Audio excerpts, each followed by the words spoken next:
Overnight, on Patreon, a number of us have been discussing these spikes that appeared in the first nanoseconds of an atomic explosion. They're really interesting, and they've opened a Pandora's box and a rabbit hole to jump down into, which goes all the way to plasma and Rendlesham Forest. Let me tell you that backstory today.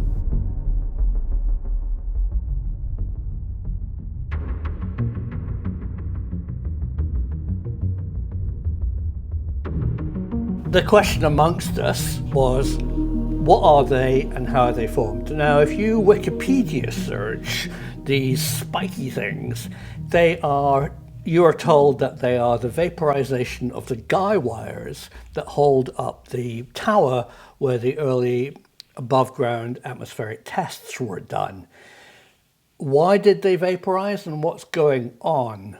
Well, it turns out it's way more complicated than that, and way more fascinating, and has an immense influence over the modern world. Sir Robert Oppenheimer ran Los Alamos, and with General Groves built the first atomic fission weapon and exploded it at the Trinity site. But all the time he was doing that, poor Robert Oppenheimer had a thorn in his side, and that thorn is Edward Teller. A genius, but a pest. Okay, the fission weapon was what Los Alamos was commissioned to make, a bomb. But Edward Teller had a vision that you could combine the fission of atomic power with the fusion of the energy of the sun to produce what he called his super weapon, and later became known as the hydrogen bomb or the H-bomb. Teller did everything to undermine Robert Oppenheimer. In the end, he even told the US government that Oppenheimer wasn't trustworthy, and Oppenheimer lost his secret status because of this man. He did it for a totally selfish reason. He just wanted his hydrogen bomb, to be funded by the government. So after World War II, Teller went to work and run the Lawrence Livermore Laboratory in California, where he took all his weapon technology and built hydrogen bombs, as we know, and eventually they worked devastatingly. So what's all this to do with the spikes on these nanosecond exposures of early atomic explosions? Teller knew something about the spikes which changed history. So forget your Wikipedia entry, because it's not actually the full story. Sure, it was the guy wires forming the shape of the spikes, but what was happening to them? Now, this is pretty secret stuff. In fact, it's deeply classified. But at the earliest moment when an atomic explosion happens, a vast primordial wave of X-rays of extremely high speed of light, energy particles in the form of X-rays, which is a vibration in the electromagnetic spectrum, rather small, burst out in all directions, but for an incredibly small period of time, and in air not very far. And it was this X-ray burst in a circle around the initial fireball, and it only lasted a split second, vaporized the wires in this sphere of destruction. And Edward Teller continued his research into the power of an atomic explosion making a death ray X-ray burst. Scroll forward to 1966. This is a long time ago. Ronald Reagan was elected governor of California, and Ronald Reagan's best friend was Edward Teller. Teller describes Reagan as a smart cookie who understood some of the things that he was working on at the Lawrence Livermore Laboratory in California. And Reagan and Teller really hit it off. What Edward Teller told Ronald Reagan as the governor of California, long before Reagan was a president of the United States, was that there was a possible death ray superweapon from X-ray lasers. To this day, all of that is still deeply classified. But I found a description of what they did. First of all, they built this device. It's a multiple laser focused on a sphere in the middle that could fire X-rays that lased. So what's lasing? Well, in fact, it's a strange effect of physics. You put enough energy into almost any material. You're talking aluminium, rubies, even gas like carbon dioxide. If you energize it enough, turn it into a plasma, hence the plasma connection, it emits a burst, a focused single ray of intense energy. It doesn't have to be light. It's somewhere in the electromagnetic spectrum. Buzz! But please sir, there's a big problem. How do you get it to work? Yeah, there's an enormous problem. The only time that Teller saw this X-ray production that caused a lasing effect was during an atomic explosion. Well, you can't actually produce this death ray unless you blow up an atom bomb. So that's just what they did.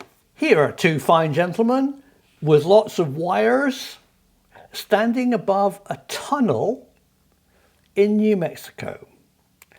Over 30 tests, and this is in the 1970s, were done in underground tunnels looking at the X-ray death beam. Teller, with his slide rule and brilliance, worked out that in space, in a vacuum with no atmosphere to attenuate the X-rays would go on for tens, if not thousands of kilometers. I've never actually read if they stop. They probably don't. They will just expand. Their force is enormous. In a vacuum, in space. So deep underground in New Mexico, they built this device. There's no pictures, no drawings. I'm just going to have to describe it to you. So they built a tunnel. At one end, there's an atomic weapon. The tunnel underground could have all its air taken out, so effectively making it like space. At the other end of the tunnel was a target, and in front of the target were enormous steel blast doors. Yeah, got that picture? Here's what they did.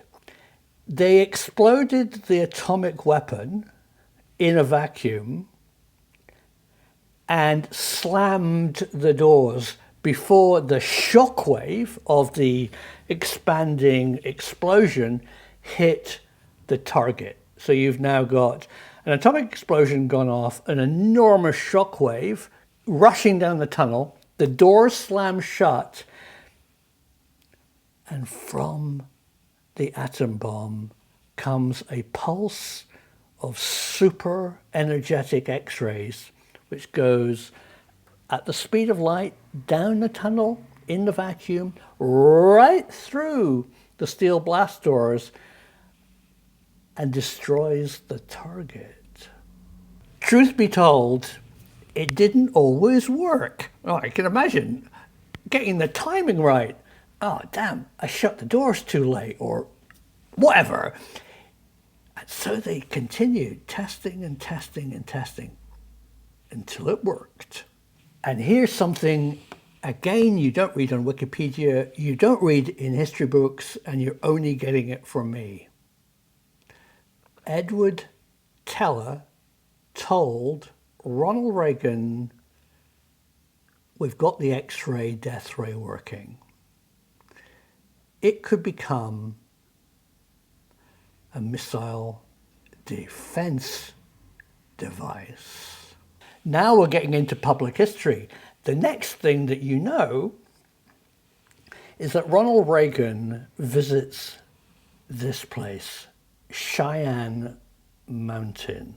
He went there as a publicity stunt, and he asked the director of Cheyenne Mountain, what do you do here? As if he didn't know. And the director said, we can track every single incoming missile that is going to hit the United States. That's our job. And while the cameras were turning on Ronald Reagan, the actor, Ronald turned to the camera and said, and what can you do about it? And the general said, absolutely nothing. We just know where they're going to hit. We can't stop them. And Ronald Reagan said, wouldn't it be great if we could stop the missiles hitting the United States? Now, you have to remember, he had a plan.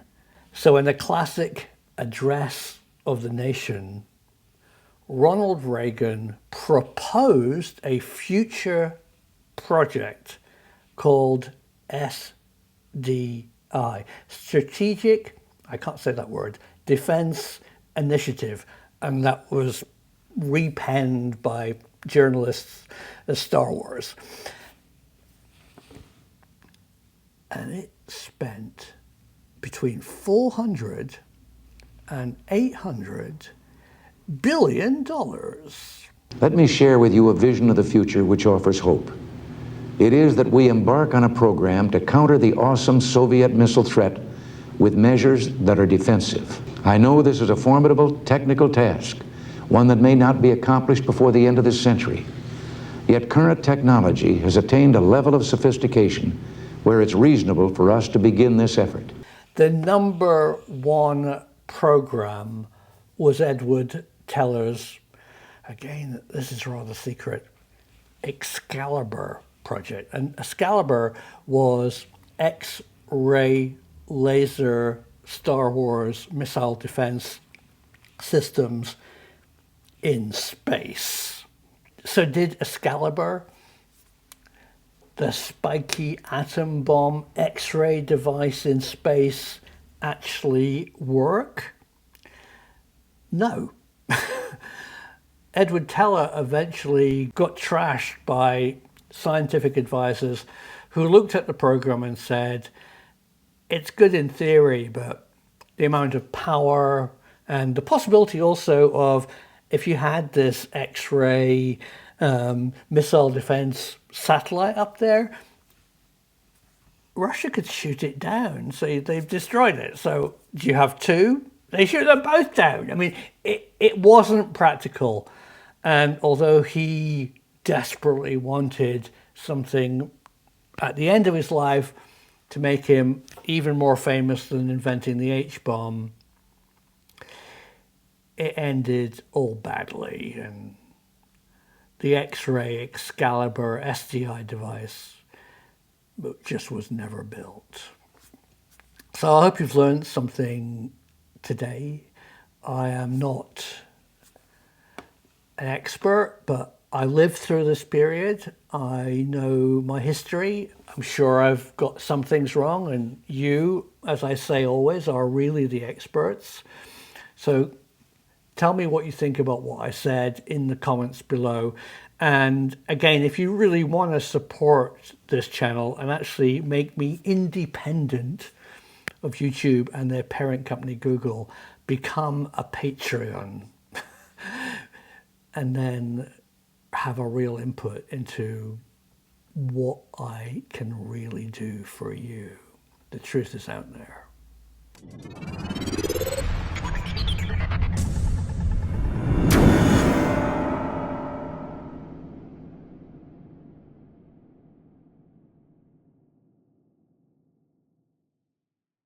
After careful consultation with my advisors, including the Joint Chiefs of Staff, I believe there is a way.